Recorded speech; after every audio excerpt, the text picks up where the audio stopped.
Hi everyone, welcome to my YouTube channel. I'm Casey and I love to talk about everything fragrances. What do I love? Mostly Middle Eastern fragrances. I think I only have one designer fragrance in my collection and one niche fragrance in my collection, which lets you know about like 30 Middle Eastern fragrances and I don't know how many samples at this point. But in this video, we're going to be talking about the Karus collection that came out from Khadlaj. So essentially, I think there are 4 bottles in this. I am missing the blue one. I forgot what that one is called. I'll leave it in the description once I find it.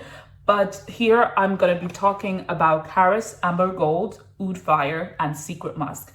And I know everybody's already getting hype about Secret Musk and all of this. I have so much tea to share with you guys. But anyways, actually, we'll finish with Secret Musk because I know I have a lot to say about that. But let's start with Oud Fire. So I actually love the new Khadlaj collections. Like, oh my god, they're mind-blowing in terms of complexity and price. And I will say I definitely see the prices of these perfumes skyrocketing. So for me specifically, I am thinking of getting all their collection. I know that sounds crazy, but like I know I can blind buy them because I love oud, I love herbal notes, and their line so far from what I've gotten is completely unisex, leaning kind of masculine but with feminine notes, but they're not super floral and sweet, the ones I've tried anyways. So to me, I love that because that's exactly what I'm looking for. But anyways, let me get straight into it, right?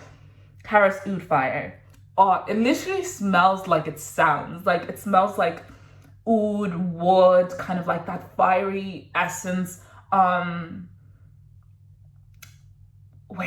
Wait a minute. I think I smell something. I feel like I smell something that's making me think of a perfume I have. See, this is the thing with these fragrances, right? Like they remind me of something. I just can't put a finger on it. What is it? I feel like it smells like, is it Amir Al-Oud, the one that smells like By the Fireplace, and Majal Sultan? Okay, I need to go see whether that's correct. Give me a second. I'm back and I just got Maj Al Sultan. Let me put it here. Oh my gosh. Okay, they're not 1-to-1. And that's the thing with these fragrances. Like, it's so crazy because all weekend I've been trying to decode what this smells like. It smells like Maj Al Sultan. Make it sweeter, make it more green. Whereas this one, I feel like it goes more into the oudi kind of scenario. They both have oud, but this one is sweeter and more herbaceous, while this one is more woody. Like I can literally feel the bits of wood and oud. But they're both beautiful. Oh my gosh. I will say, like, Khadlaj has blown us out of the water with these particular fragrances. It's beautiful. So in the opening, we have cardamom and some davin. And I think the davin has given it that piney green note. So the green is kind of like, imagine like those divan leaves or those green spiky leaves. Imagine that kind of scent with cardamom and oud in the background. There is some rose, but this rose is kind of like, it's not like a sweet pink rose that you kind of experienced in Nassim and that is normally used to blend. I feel like this one is a much richer, much redder, but not red in the sense of noir de noir or French portrait of a lady, not that kind of red. Just kind of like a fresh red rose that's kind of dewy, but like imagine, it's not the first thing you smell. Like you wouldn't buy this perfume because you like roses. You're not gonna, like, you won't be satisfied. But it's beautiful. And then you have some nutmeg and some spices that's kicking in the mid, which is beautiful. And then you get that amber wood and vanilla and patchouli. And I think that vanilla is what's giving it that caramel scent. It's very different to the vanilla in here. I feel like This one is more oudy, I will say. And there's some patchouli. I think the patchouli here is playing the same part that the Divana is playing. They're singing the same kind of, if the Divana is singing the melody, the patchouli is singing the bass, supporting act, but they're in tune with each other, you know what I mean? It's kind of like that. It's beautiful.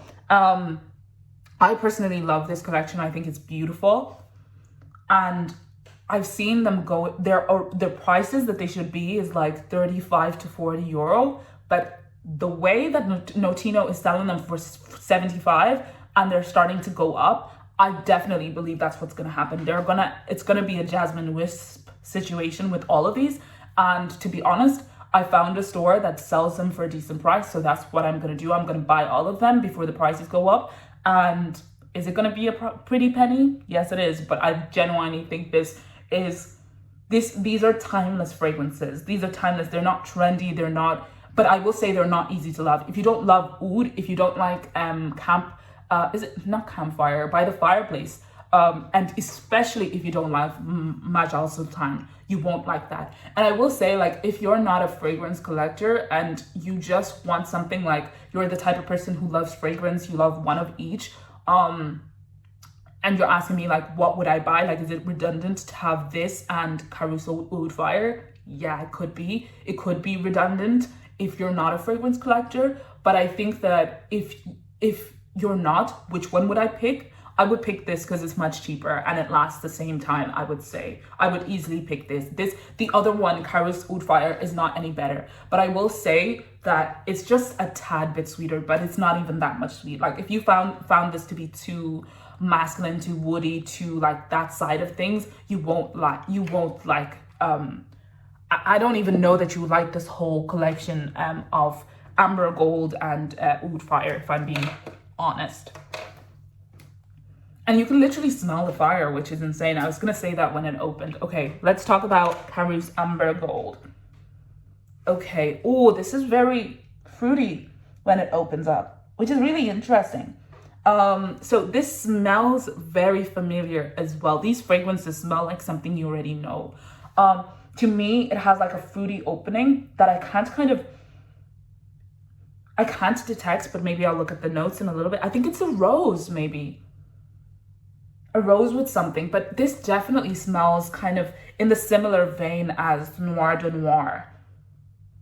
It does, but it's not the same. It's not the same. It's kind of like in the same way that Nassim was kind of taking that DNA and they made it something completely different. It has some frankincense. Maybe that's what's giving me that kind of fruity sweet identity, because sometimes, you know, like frankincense can smell like vanilla or something sweet that's just a bit off. Yeah, it's not like a easy to like fruity kind of. There is some amber in here that kind of performs the same way that Grand Soir is kind of like that whole identity of amber, if you know what I mean. Or Amber Eve. I have Amber Eve, so that's what I compared it to, but it's actually quite close to Grand Soir, but just some slight differences. I wouldn't replace Grand Soir with Amber Eve, but they're in the same lane anyway. The rose is that red rose that you get in Noir de Noir and in Arij Al Sheila. It's beautiful. There's some patchouli here, so I think it's that mix of that patchouli and that rose and that oud. That is the base of the typical Middle Eastern fragrances like Rose de Rabi, Arij Al Sheila, Noir de Noir, French Portrait. Like, just imagine that red rose patchouli oud, and then add the twist of the frankincense and the amber. That kind of switches, like, brings it to a whole new personality. I really love how they took these identities and made them completely their own. Like, to me, I'm like, it's a no-brainer for me. Like, I'm definitely getting some. And again, like, I think specifically this collection is like 30 euro something at, like, when you find it at the price it should be. Okay, Karus Secret Musk. Does it smell like musk? A little bit, but that's not what the attention is. Don't buy this because you like musk. Don't do that. People say it smells similar to Arabian's Tonka, and do I think it does? yes, it's definitely reminiscent, and it's much closer to Arabian's Tonka. It's a little bit, okay, so essentially you can smell it. It's a little bit watery, but it lacks that body, that whoosh, that Arabian's Tonka has in texture. But like, I think the difference between these two is just texture-wise. It's beautiful, it's complex. It has that saffron that gives it that Baccarat Rouge identity. It definitely projects, and I think it lasts a long time. And I think actually, I do believe like with saffron and this kind of identity, it'll age very beautifully, like very beautifully. Yeah, it's beautiful. It has that sugary vibe that you get from Baccarat Rouge and that Arabian Tonka. So that sugar and saffron together, and then you have a bit of the oud at the bottom, and yeah, you have a bit of the oud in the bottom, maybe some amber in there. That's beautiful, but it does have a little bit more of a watery texture, and I don't believe that Arabian's Tonka did. But what's really interesting is both of these are linear kind of, and they're both like not in the atmospheric type of feel, but they're very translucent. I think that's the word I was looking for. That's the word I was looking for. Okay, what do I think? So already you'll be seeing like a lot of talk about Arabian's Tonka and DNAs, and let me just give you some tea person to person, right, on getting these perfumes. I will say personally, Arabian's Tonka has been on my must buy list, and to be honest, I've been kind of like, I would rather buy the original than I would the dupes, specifically because I know that I want the strength that Arabian's Tonka is renowned for, and it also is not that expensive. If you keep an eye out for a deal, you will get it. And I do think it's timeless. So for me, I'm not in a rush to buy Arabian's Tonka. If I'm buying Arabian's Tonka in 2 years, I'm happy with that. Like, I'm buying it for the DNA, not for the hype. And that's my approach to these fragrances. I will do another video where I compare Noir de Ribi and Karus Secret Musk and see how they perform together. But to me, I'm like, especially with these kind of stuff, I think what's going to happen with Arabian's Tonka is exactly what happened with Pistachio, Yum Pistachio, and Angel Share. And that's why I'm like, I'm not rushing to buy, because those of us who rush to buy Camera and then Kismet, and then, you know, like at the end of the day, there's always going to be better and better and better, especially if it's a widely loved fragrance. So I do think we're going to end up seeing loads of interpretations of this fragrance in particular. So I'm not in a rush to go and buy one. And what I know for myself, I don't want to buy one now if I'm not in a rush for it, because like all I'm buying into is the hype.